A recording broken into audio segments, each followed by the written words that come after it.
એની ભૂલ શું? માત્ર એક બ્લેક પટ્ટી. હું ગુજરાત સરકારને અને પ્રશાસનને કહેવા માંગુ છું કે બ્લેક પટ્ટીવાળા તો ઘણા બધા ફરે છે, ઘણા બધા બ્લેક પટ્ટી લગાવીને ફરે છે ને ભાઈ. સરકારી કર્મચારીઓ ફરે છે, પોલીસ પ્રશાસનના અધિકારીઓ ફરે છે, પોલીસ પ્રશાસનના કર્મચારીઓ ફરે છે, પોલિટિકલ લોકો પણ ફરે છે. તો પછી આ એક ફોજી સાથે આટલું દુર્વ્યવહાર શા માટે?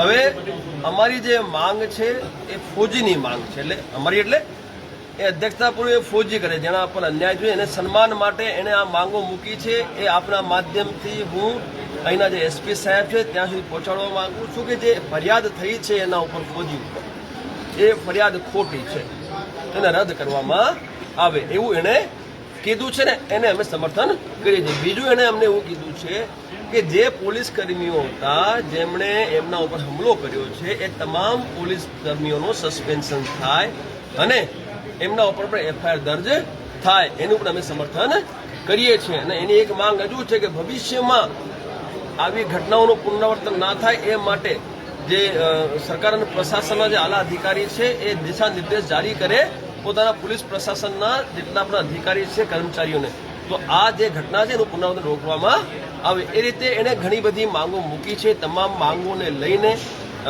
અમે એને સમર્થન કરીએ છીએ ને અમે આપણા માધ્યમથી ગુજરાત સરકાર અને પ્રશાસનને 14 તારીખ સુધીનો સમય આપી રહ્યા છીએ કે આ એક અઠવાડિયું તમારી પાસે છે. આ અઠવાડિયામાં તમારે આ તમામ માંગો ઉપર કાર્યવાહી કરવાની રહેશે અને જો ન્યાય નહીં આપો તો પછી ન્યાય લેતા અમને આવડે છે, પહેલાં લીધા છે, અત્યારે પણ લઈ શકીએ છીએ, આગળ પણ લઈશું. અને હું તો આગ્રહ કરું છું તમામને, જેટલા પણ તમામને આવો આગ્રહ છે ભાઈ, આ રાજનૈતિક પાર્ટીઓ જે છે ને એ માત્ર વોટની ભાષા સમજે. શાની ભાષા સમજે? વોટની ભાષા. જો આપણા ફોજીને ન્યાય ના મળે ને સાહેબ તો અત્યારે સરકાર કોની છે? અહીંયા ભાજપની સરકાર છે. કોની છે? એટલે ભાજપ પણ કામ કરીને સાંભળી લે.